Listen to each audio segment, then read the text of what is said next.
recently, a story went viral where Okay. a passenger was accused a in driver in Lagos of allegedly plotting a robbery or a kidnapping, and the driver denied it. I saw the video. The question about the driver was blocked during investigation, right? So when there is an incident can be, oh, a driver, there was altercation, verbal altercation, up Mhm. to as serious as threats, assault, and so on and so forth. When there is such report, and that is why we recommend that every user, driver, passenger, drop a feedback or a report of an incident as soon as it happens. Now you will hear from the driver's report that the next day he was called.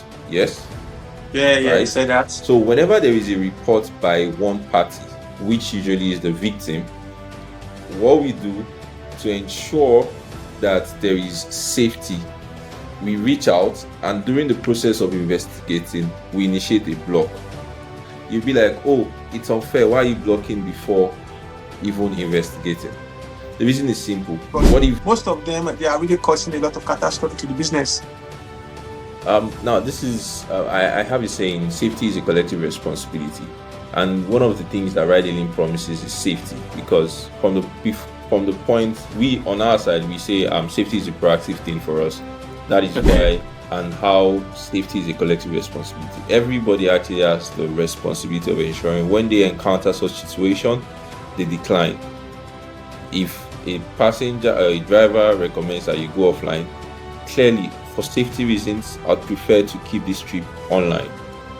If he Okay. pushes back, then you have every reason to believe that you're unsafe. Aside from the fact that it is unfair, it is. That's amazing.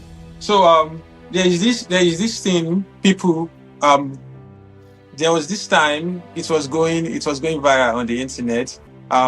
People are going to book the ride, and when the driver gets to that destination, they are going to cancel it. They make those drivers to lose their money and also waste their time. Is there anything in driver doing to solve this issue? If this is your first time watching the show, you don't need to do anything, just relax and enjoy.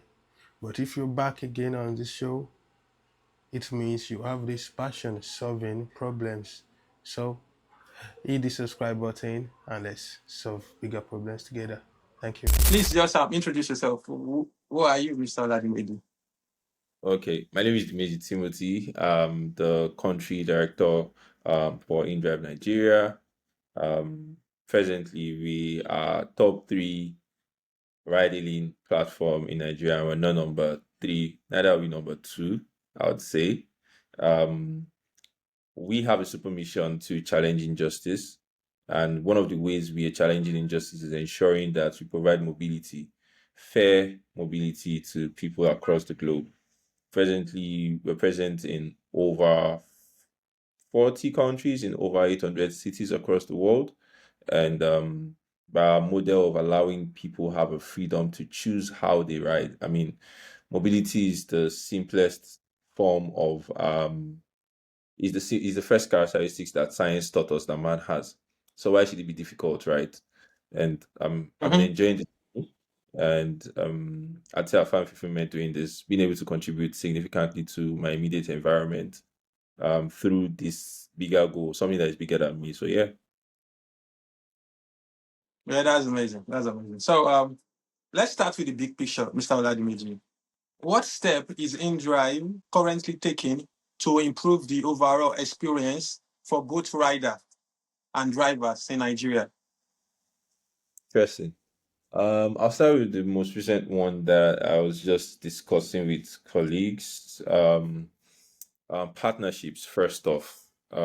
We have a lot of investment, and I'll lead it to drivers because we have a cycle. There's a cycle. As economics talks about the vicious cycle of poverty, I talk about the vicious cycle of service quality.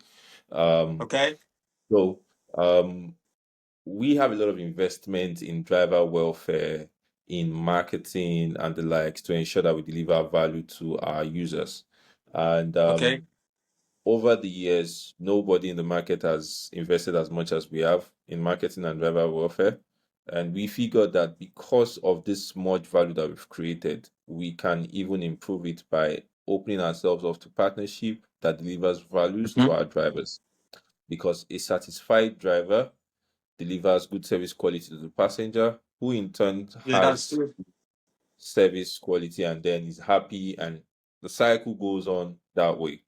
So we've opened ourselves up with our global partnership ideas to partner with brands to deliver more values to our drivers and also deliver the same value to the partner, because we sit at the intersection of value. I mean, we're a conduit of value at the end of the day. So that's one, which is the most recent. One of the partnership which we've concluded includes the opening up access for our drivers to get high quality telemedicine with the ELA platform. Is a platform where you go on in less than 5 minutes, you can get access to a doctor in less than 5 minutes, and our drivers can enjoy that. And we believe that opening up our drivers to this kind of thing ensures good welfare and the well taken care of. I mean, my HR says something: take care of employees, employees take care of business, business takes care of people, and all that. So those are one of the things. The other is on the product side. So for the product Okay. side, we we rely very much on feedback, and that is why at the end of every trip, we recommend that users drop feedback and rate drivers. We also recommend that drivers drop feedback and rate passengers. So it's a That's true. what is good for good is good for gander. And based on those feedback, based on that data, we are able to develop solutions that Okay. addresses major concerns. So you hear concerns about people saying, "Oh, people are charging me extra X, Y, Z. People Yeah. are for more." You hear concerns about um safety concerns and all that. you know the feedback that we get then informs what product development we do. One key thing that we've done, that we know that was a key concern from our social listening, was about the delivery service side. And in recent times, with the chain of things that we've implemented, which includes partnership with law enforcement agencies, which Okay. includes product development that disallows courier services to end trip without delivery, Okay. with putting notices and educating passengers on their responsibility on limits of product or type of product that they can deliver. We've been able to significantly decrease the satisfaction rate. That's very broad. I can't go on and on describing the different dissatisfaction that they Okay. experience. Okay. And Okay. that has also ensured that not just passengers feel safe, also drivers feel safe on the platform. I could go on and on about the things that we have deployed, but one key thing that we can also point out is the main thing that informs, or a main pain point, which is money, ego, kudi, Yeah. right? Yeah. Yeah. So Yeah. it's a key determining factor for users on where to what platform to use, and it's also a key determining factor for drivers. And that is why I put it Okay. at as last. And how are we ensuring that there is satisfaction for both drivers and passengers? Aside the fact that drivers are not enforced on what trip to take, so they're able to make a well-informed decision on what is Mhm. profitable for them. Mhm. They We charge the lowest commission in the market, and for obvious Hello. reasons. How, how, So how, that how many percent? How many percent? 9.99% net. So, and that's way, way cheaper than any other person in the market. Go figure. In certain cities, we don't even charge commission, which is our way of encouraging the drivers. In cities like Port Harcourt, Benin, Ibadan, Enugu, Owerri, we don't charge commission. But in Abuja and Lagos, we charge 9.99% commission. And why is this important? It allows the drivers keep a significant portion of their earning. There was even a time where we were charging just 0.0, no, 0.1% of commission. So it's like the driver was taking 99%. And what does this do? It allows them extend that low cost to passengers. So Okay. because they Okay. know that they are taking a significant portion of their earnings home, they're not overcharging, right? And also Yeah. on the passenger side, they have the opportunity of picking um drivers based on different metrics. I, for one, Definitely. Yeah. I understand the time value of money. And let's Mm-hmm. say I'm in a hurry to go to the airport, and as soon as I get list of my choice of drivers, what informs my choice? Who has a higher rating, which means that he understands the business, Mm-hmm. is most likely very safe. He has a high likelihood of being a safe driver. Mine is usually understanding the business, because if I see that you've done 3,000 trips and I'm going to the airport, you know that I'm in a hurry. You're not going to be slow. You know how to, maneuver and the likes. So you're able to save me time. I most likely won't look at how much you're charging me, because at that time, Mm. most important thing for me is getting there on time, right? So Yeah, on other hands, maybe you're coming from the club or something, a use case of coming from the club, you're looking for a driver, you're looking out for a rating because it's night and you're thinking about safety. All right. You're able to yeah, choose a yeah. driver based on his rating and safety for yourself. So this and many more things that we can go on and talk about are the ways we're ensuring that we're delivering value and ensuring that user satisfaction is established. That's amazing. So there is this thing people um there was this time it was going viral on the internet. People are going to book the ride, and when the driver gets to that destination, they are going to cancel it. They make those drivers to lose their money and also waste their time. Is there anything InDrive are doing to um to solve this issue? Is there anything InDrive are doing? First, we're a P2P platform, and what we do is connect users to drivers and the likes. This, and I'd just like to say there is no perfect system, and that's one of the imperfection of transportation, where people change their mind. However, one of the things that we put in place is also ratings. So in a Okay. case where there is a passenger who does that, the driver has the first prerogative to leave a rating and a comment about what has just happened. How does that help the driver or the system? It ensures that if the passenger is someone who perpetually does this thing, the likelihood of being blocked from the platform to ensure that other drivers are protected is high, right? So that is one system that we've put in place Yeah. to address those specific concerns. So our job is to create an enabling environment that takes out all these type of challenges, which are very human, dependent. I mean, it's widespread across everywhere. It happens everywhere. So we ensure that as soon as the driver lays that complaint, and we check based on, remember I mentioned something about our reliance on feedback and data. We are Yeah, able definitely. to Yeah, yeah. measures in place to ensure that other people don't experience it. So yeah, that's one of the ways that we address, or we are addressing those kind of challenges. Okay, so let's go to the payment and trust issue. Many Nigerians, I'm not going to lie, I recently just added my card. I always have this thing that if I go and add my card and these people go and take money from it, I think about that, sometimes. So we have trust issue in Nigeria. I'm not going to lie, Mr. Timothy. So how are you guys? How is InDrive approaching this challenge? Are there any new ideas or system in place to make things both fair on both sides? First off, I'll go with the understanding the user behavior when it comes to payments in Nigeria. And also it's off the back of a principle. If it's not broken, don't fix it. Number one thing Okay. about our system is that we are a cash-based platform. Okay. And what it means is that users pay by either cash or transfer. And we studied this thing even when we implemented what we called light cashless. We realized that a higher percentage of the trips that happen on our platform are completed using transfer. Yeah, So that's if true. users already complete trips using transfer, there is no point changing it. They're comfortable using transfer.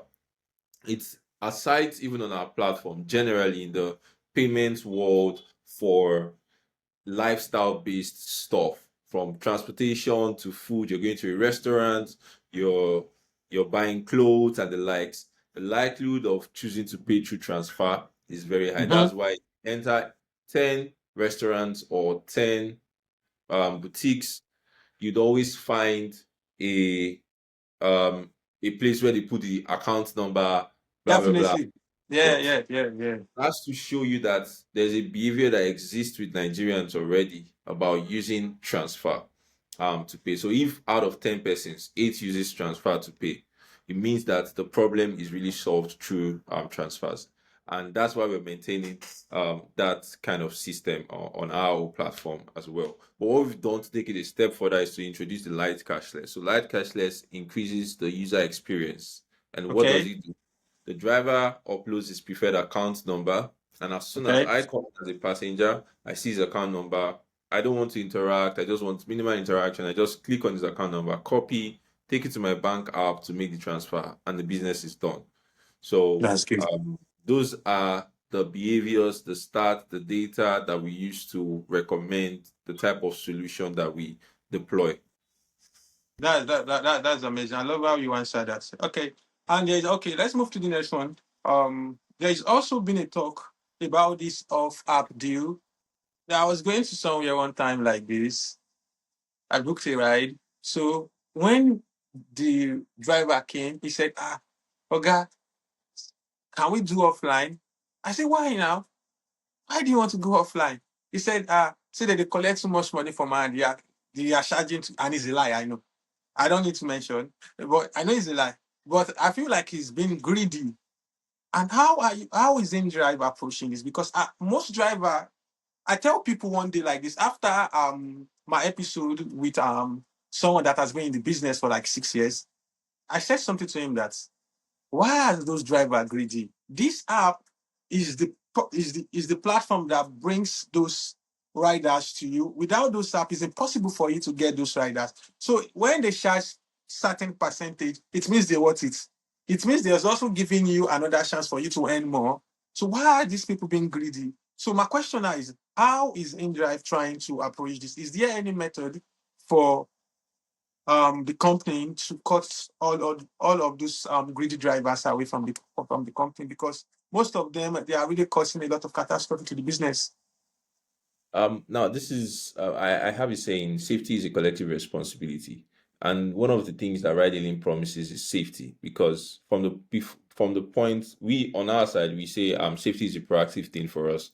That is Okay. why you have the chance to pick the driver, so you're not left with or just any choice. So that's a proactive thing. And now back to the promise of ride hailing being for safety, and how safety is a collective responsibility. Everybody actually has the responsibility of ensuring when they encounter such situation, they decline.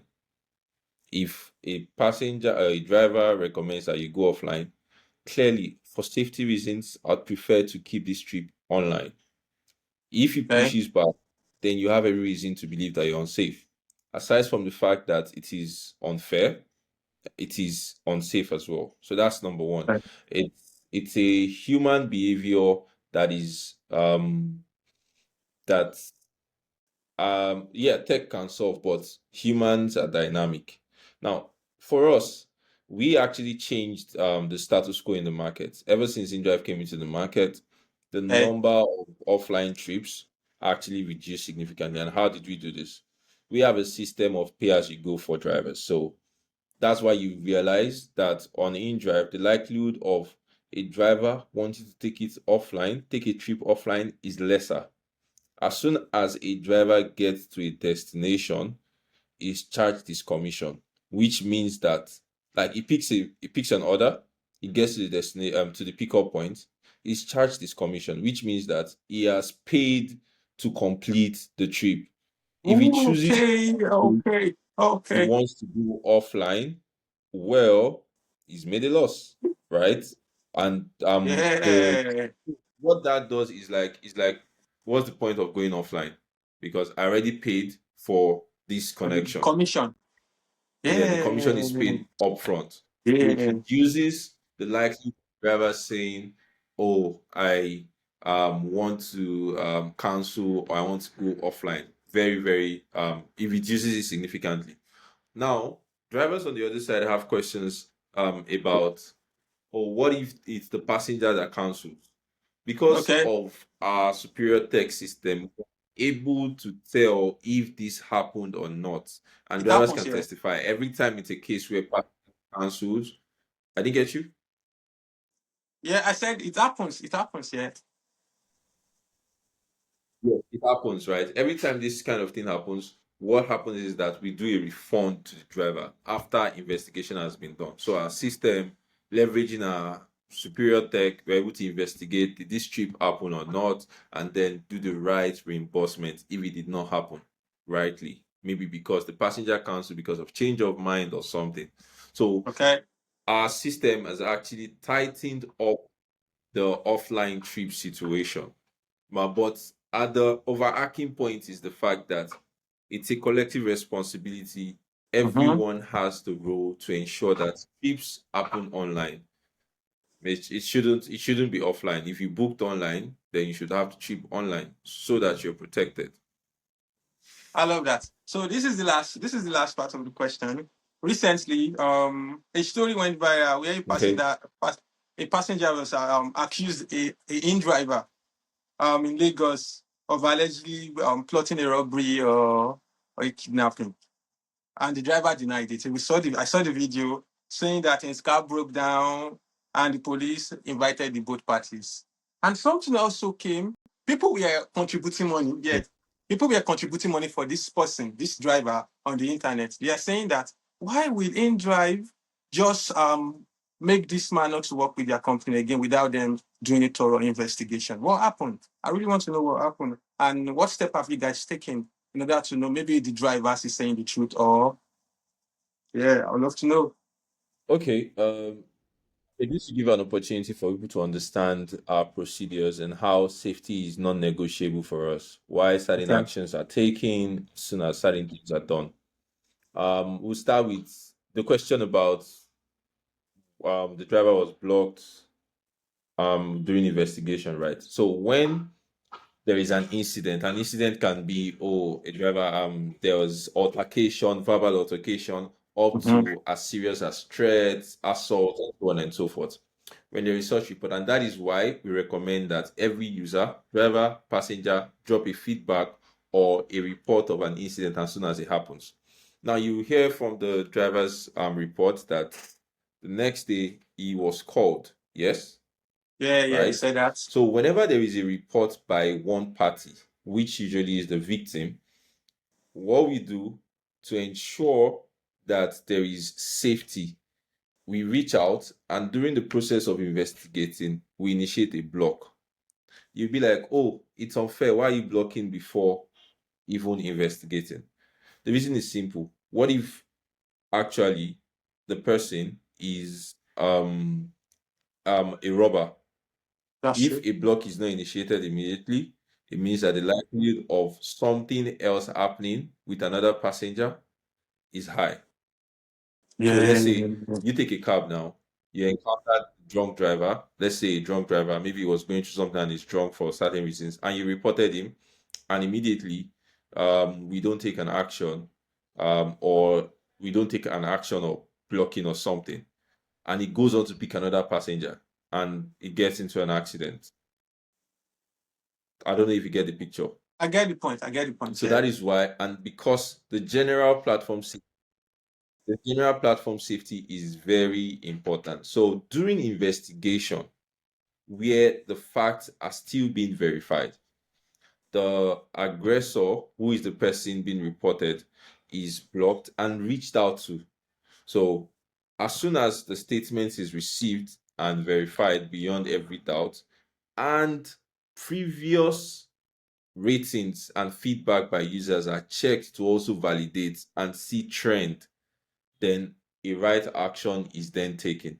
But in this driver's case, he had a 4.86 rating, and we reached out to him the next day. And as soon as we checked his records in under 24 hours, it was unblocked because aside from his story checking out, his Mm-hmm. record also checks that, oh, he's been consistent. He's never had such incident before.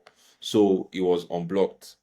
So the essence of blocking during investigation is to ensure when this report happens, it means that there's a likelihood of something in somewhere to avert danger on someone else that might be the next passenger, let's put a pause on this, right? Let's put a pause on the Yeah, one. And once the investigation is completed, the right final actions are taken. that's amazing, So in Mr. the case of Timothy. the driver, it was unblocked. So are you aware that the driver was unblocked? Yeah, I was aware. But I never knew what really happened behind the scene, you understand? But yeah, I get all the points now. Yeah. Safety first, yeah. Safety first, yeah. And thank you so much, Mr. Safety first. Oladimeji, Safety is very for thank you so much, Mr. Oladimeji. You enjoyed the show, isn't it? So what do you think about it? What's the feedback? And do you think you can add more positivity to the brand by subscribing, by sharing? What do you think if every one of us can come together and solve a bigger problem? Because that's what the platform is for. And you all, you are not just my audience, you are my partner, and we're going to do something big together. Thank you for watching. Till the next time. Moonword talk, Moonword talk, Moonword talk, Moonword talk, Moonword talk, Moonword talk, Moonword talk. Yeah, we be the truth, be that light in the dark. Let the vibe come through, growth mindset, mind check. Yeah, we break the mold, had to hustle, build the struggle, turn that pain into gold. Episode done, but the grind don't stop. Scraps and tapping, let's rise to the top.